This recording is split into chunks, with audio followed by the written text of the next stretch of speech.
Hello everyone, I'm Srinjoy. I scored a 95 out of 100 in maths in the year 2023. So I would love to share with you all the strategy which I personally followed. तो सबसे पहले तो ये कि maths में practice is the key, ठीक है? तो इसलिए तुमको मैथ्स को बिल्कुल भी लास्ट मोमेंट के लिए नहीं छोड़ना है। लास्ट मोमेंट में मैथ्स नहीं होता, तो इसलिए तुमको अभी से मैथ्स करना शुरू करना है, ठीक है? एंड जब भी घर पे प्रैक्टिस कर रहे हो उसको खुद से करो, कैलकुलेटर का यूज़ मत करना। बिकॉज देखो यार, तुमको at the end of the day तुमको एग्जाम हॉल में जाके खुद से क्वेश्चन सॉल्व करना है, तो घर पे भी उसी चीज़ का प्रैक्टिस करो, ठीक है? एंड सबसे पहले तुमको एनसीईआरटी करनी है। अब एनसीईआरटी के स्टार्टिंग में तुम्हारे जितने भी थ्योरी वाला जो सेक्शन रहता है या फिर जो तुम्हारे एंड में जो समरी रहती है, उनको भी तुमको करना है। ऐसा नहीं कि थ्योरी स्किप भी कर दिया, ठीक है? उसको करके जाना है। अपार्ट फ्रॉम दैट एनसीईआरटी के अंदर जितनी भी सॉल्व एग्जाम्पल्स है, जितनी भी एक्सरसाइजेस है, ऑप्शनल एक्सरसाइजेस हैं, हर एक चीज़ इंपॉर्टेंट है। तो एनसीईआरटी का कोई भी पोर्शन स्किप नहीं करना, ठीक है?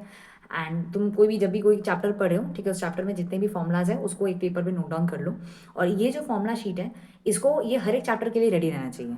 और तुमको क्या करना है, ये फॉर्मूला शीट तुमको हर दिन देखना है, ठीक है? क्योंकि देखो मैथ्स में फॉर्मूलाज रटे होने चाहिए, तो इसलिए फॉर्मूला शीट को हर दिन देखो, जिससे कि याद करना फॉर्मूलाज काफ़ी आसान बन जाए। अच्छा, अब मैथ्स के पेपर में टाइम मैनेजमेंट बहुत ज़्यादा ज़रूरी है, ठीक है? बिकॉज पेपर कभी कभी बहुत ज़्यादा लंबा आ जाता है, तो मेक श्योर कि प्रॉपर टाइम मैनेजमेंट का प्रैक्टिस तुम करके जा रहे हो। तो इसके लिए तुम घर पे तुम जब भी कोई क्वेश्चन सॉल्व करोगे, कोई मान लो प्रीवियस ईयर क्वेश्चन सॉल्व करो या फिर कोई सैम्पल पेपर क्वेश्चन तुम सॉल्व करो, हमेशा टाइमर लगा के करना, ठीक है? कोशिश करना कि वो जो 3 घंटे का पेपर है वो 2.5 घंटे के आसपास कंप्लीट हो रहा है, जिसके चलते सफिशिएंट टाइम बचे for your revision. Because maths के पेपर में रिवाइज करना भी बहुत ज़्यादा ज़रूरी है, तो इसलिए तुमको प्रॉपर टाइम मैनेजमेंट के साथ अपना पेपर अटेंड करना है, जिससे कि एंड में टाइम बचे फॉर योर रिविजन, राइट?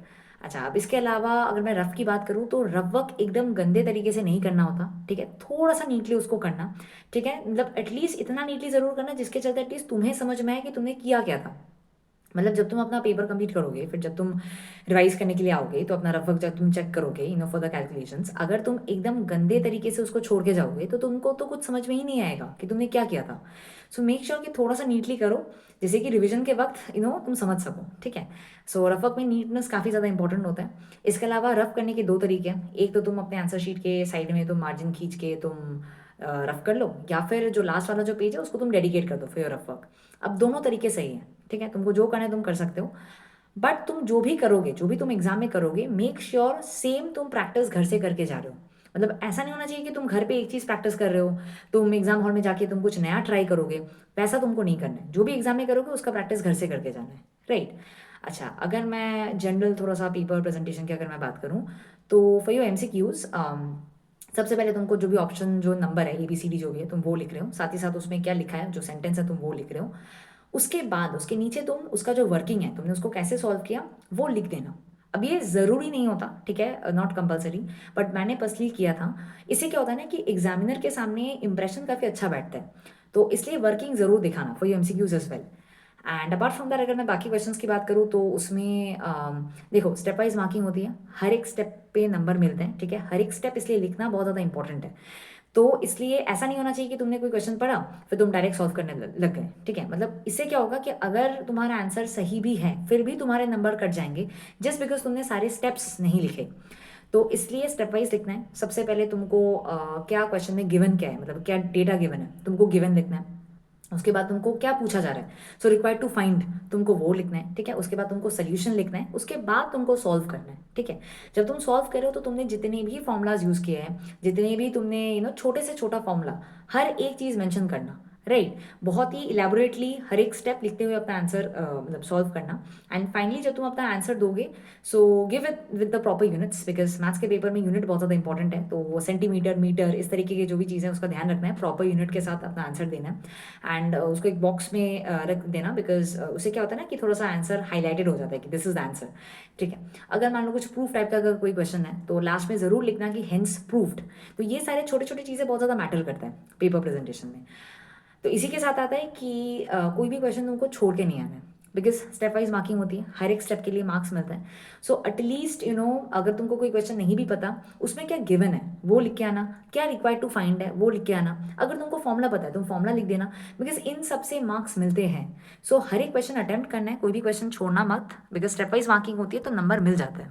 अच्छा ना, फॉर योर मटेरियल्स सबसे पहले तुमको इंसाइड करनी है एकदम अच्छी तरीके से, ठीक है? और जैसे मैंने पहले भी बोला, तुमको उसको बार बार करना है, राइट? अपार्ट फ्रॉम दैट अगर मैं कॉम्पिटेंसी बेस्ड क्वेश्चंस की बात करूँ तो मैंने पर्सनली जो एग्जाम्पलर का बुक आता है जो एनसीईआरटी एग्जाम्पलर होता है मैंने वो वाला सॉल्व किया था। तुम उसको रेफर कर सकते हो। इसके अलावा तुम कोई और रेफरेंस बुक को भी रेफर कर सकते हो। ठीक है। अच्छा, now for questions from chapters like से एरिया रिलेटेड टू सर्कल्स, या फिर जो तुम्हारा सरफेस एरिया प्रॉब्लम है, या फिर जो एप्लीकेशन ऑफ ट्रिग्नोमेट्री है। ठीक है, इन तरीके के जो चैप्टर्स हैं इसमें मेक श्योर तुम एक रफ डायग्राम ड्रॉ कर रहे हो। ठीक है। मतलब अगर क्वेश्चन पेपर में डायग्राम ड्रॉ किया गया है तो उसको रीड्रॉ कर लेना आंसर शीट में। अगर नहीं दिया गया है क्वेश्चन पेपर पे तो खुद से ज़रूर रफ डायग्राम ड्रॉ करना बिफोर सॉल्विंग दीज आंसर्स। ठीक है, that is very important. Apart from that most important thing is to make a special copy. अब ये जो स्पेशल कॉपी है ये मैंने पर्सनली मैथ्स के लिए बनाया था, ये तुम बाकी सब्जेक्ट्स के लिए भी अप्लाई कर सकते हो। तो क्या होता है इसमें इसमें ये होता है कि तुम जब भी एनसीईआरटी से कुछ सॉल्व कर रहे हो, and not just from NCERT, तुम जहाँ से भी तुम क्वेश्चन सॉल्व कर रहे हो, जो भी क्वेश्चंस तुमको थोड़ा सा आउट ऑफ द बॉक्स लगेगा, थोड़ा सा हट के लगेगा, मतलब एकदम डायरेक्ट स्ट्रेट फॉरवर्ड टाइप नहीं है, मतलब थोड़ा सा नया सा अप्रोच लग रहा है उसको सॉल्व करने के लिए, उन सारे क्वेश्चंस को jotted down in a special copy. ठीक है। And not just the questions along with the solution, तुमको उसको जॉट डाउन कर लेना है अपने स्पेशल कॉपी में, और उसको तुमको बार बार रिवाइज करना है। मतलब इनफैक्ट बोर्ड एग्जाम से पहले वाले दिन भी तुमको ये वाला कॉपी जरूर देख के जाना है।